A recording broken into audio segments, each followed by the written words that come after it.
Hi, I'm Ken Kessler, and welcome to the Sounds of Christmas podcast. If you're new to this podcast, I want to start by saying thanks for joining us. If you're not new, welcome back. Either way, I'm glad you're here. Now, to avoid any confusion, I want to start off by saying there won't be any music played here. This is a place for conversation. I'll talk about Christmas music and some related topics, sometimes by myself and sometimes with guests. If you're looking for music, just go to soundsofchristmas.com and click on the tree or the player on the front page or on the Listen Now page. We play the best variety of Christmas music all year long. Well, except in October, when we play the best variety of Halloween music. Very happy to have singer-songwriter Guy Maeda with us on this episode of the Sounds of Christmas podcast. Hi, Guy. Hi. Is that how you like to be introduced, as a singer-songwriter? Yeah. Well, that's good. Singer-songwriter, musician, singer-musician. Yeah. Okay. I was checking you out online, and you have a pretty amazing resume of appearances in movies and TV shows. Just this past year, Top Gun Maverick and Doctor Strange and the Multiverse of Madness. What did you do in those movies? Sang. I do a lot of session work, singing in movies and TV shows and things like that. Two of the biggest movies of the year, and you're in so many big movies, so many things that we all know. I don't want to eat up the whole episode with just listing them all. I know recently you performed for the Oscars. You've been in episodes of Family Guy, on the Star Trek video game, the Friends reunion special on HBO. And these were all singing performances, right? Yes. The Friends reunion, I was part of there was a barbershop quartet that was on the original Friends show. And I got to be part of that. And since this is a podcast about Christmas music and related things, you've been in a lot of Christmas projects. You performed in the recent animated Grinch movie, all three Santa Claus movies, Christmas with the Cranks, Mickey's Twice Upon a Christmas, Polar Express, Jingle All the Way, and the Muppet Christmas Carol, just to name a few. And again, these were all musical performances, right? Yes. Anything about any of the ones that I've mentioned that sort of stand out to you?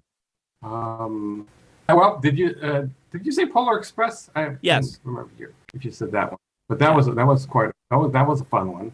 We did a lot of different things, but yeah, I was involved in a lot of Christmas things from the time I was a little kid. It wasn't the very first thing that you did, but a couple of your early roles were performing in Big, the Tom Hanks movie, and The Little Mermaid, two huge movies. I mean, Tom Hanks was not what he is certainly today when he did Big, but that really shot him into the stratosphere, and those were pretty good to have early on in your resume, two huge movies. I would imagine that opened some doors. Well, I guess The Little Mermaid mostly did. That was probably one of my biggest movies that I sang in.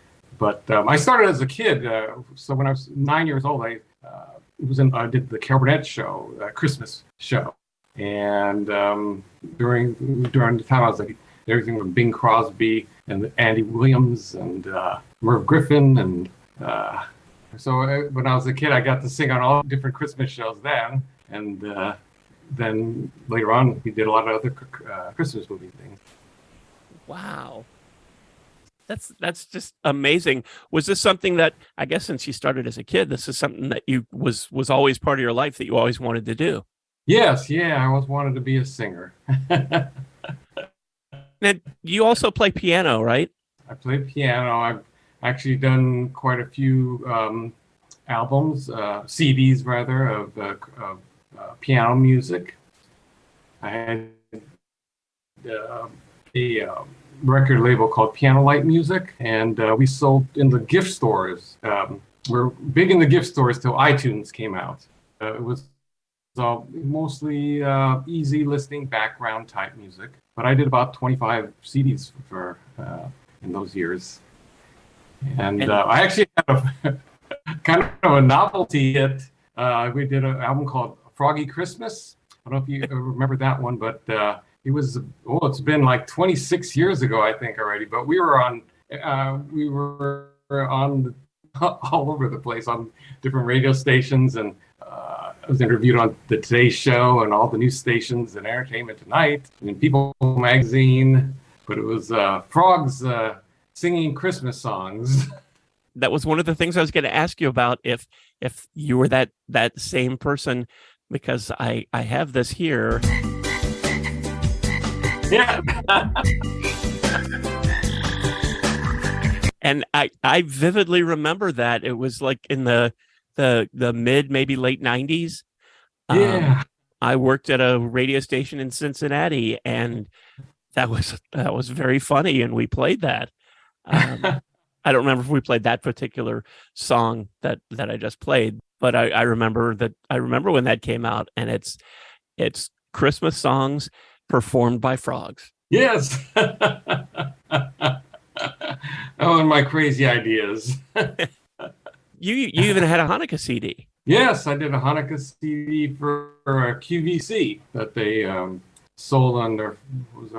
They had a Hanukkah show where they sold Hanukkah gifts, and that's I did that. That's And it seemed like after the Piano Light CDs and the Hanukkah CD and the frogs, it seemed like you got more involved in movies and TV and less in the production of music. Is that right? Or did you move into something else also? yes, no, that's correct. That's when the market for that gift market ended. I actually got back at singing into movies and TV because I kind of left that in between. So I had that little break in between where I was working on my record company, where I wasn't really doing too many movies or TV shows or that kind of stuff. But once I stopped doing the records, I got back into that. And that's what I do today now. If you can say, because I know that you've got a couple, I don't know if they're movies or TV shows, but a couple things in the works that haven't come out yet. Can you talk about any of the stuff that you have done most recently or are currently working on? Well, we make a sign confidentiality agreements now. But then they didn't used to, but now everything's so secretive, you know. I kind of thought that. But one of the things that I'm sure you can talk about is the new single just out this past month, The Magic of the Season. Yes, that's my first ever vocal single. So all the recordings I've done in the past have been instrumental, and this is my first actual real vocal. What made you decide, after all of the stuff that you've done and that you're continuing to do, to record a Christmas single? Well, I wrote the song a while back, and this year I decided I wanted to start to do more of my own recordings vocally, because I really haven't. I was kind of just, I would say, deterred from singing, from being a solo. When I was about 18, I was wanted to become a singer-songwriter, and I had the opportunity to show my songs to several major record producers at the time, and they kind of deterred me from following that path because they said that at the time that a Japanese American singer would never go over in public at that time. So I, after coming out of two people telling me the same thing, I thought, well, maybe this is not the path for me. So I got more into the session world, in the studio singing, the background singing for other people, and opportunity out there for there's more diversity out now, and I'm getting, at least some of my songs out there before I'm too old to sing. So Magic of the Season is just out, and listening to you talk about this makes me think that there's more music coming. Yes, I'm actually starting to work on a kind of an American songbook album, more standards, old standards, with like When I Fall in Love and The More I See You, and that sort of type of older style CD. And that hopefully will be out in a couple months. Any chance that there's more Christmas music coming? Well, maybe next year. I'm probably going to re-release some of my instrumental Christmas albums next year, and probably going to re-release the Froggy Christmas again next year. And I also have a silly one called A Barnyard Country Christmas that I did that we're going to re-release next year too. Oh, that'll be a lot of fun. What's the best way for people to keep up with you? I didn't see do you have a website? I couldn't find one. Right now, my website is down, so I'm working on a new website right now. So yeah, just on YouTube, I guess. But yeah, eventually I'll hopefully have that website up in the next few months again. Okay, I'll put a link to your YouTube channel in the show notes for this episode, so anybody who's listening can just click on that and go right over and check it out. I believe there is a video for Magic of the Season already up there. Yeah. Yeah. It must be kind of nice after so many movies, big movies, video games, TV shows that you have been part of, to actually have this release out and something that is on the radio, something the Sounds of Christmas is playing, that actually has your name on it. There has to be some kind of validation. That's got to feel good. Yes, it does feel good. It's gotten more play than I, especially getting it out late as I have. So it's been doing real well on Spotify. So I've been real, and on Amazon Music and Apple iTunes, I guess. I've been very pleased with the response. Terrific. That's got to be great. When you're in a big movie, like when you're singing in like Top Gun Maverick, is your name in the credits? Do you actually get credited for that? Sometimes we do. I don't know if it's more lately they've started to, but I actually haven't looked to see lately. I know if I were in one of those, no matter what I'd been doing, I would be staying behind in the movie theater to watch. And there it is. There's my name. Until the ushers make you leave. Yeah. No, I've mostly been in the background, so this is kind of my first step out to be more in the forefront of the of the public eye.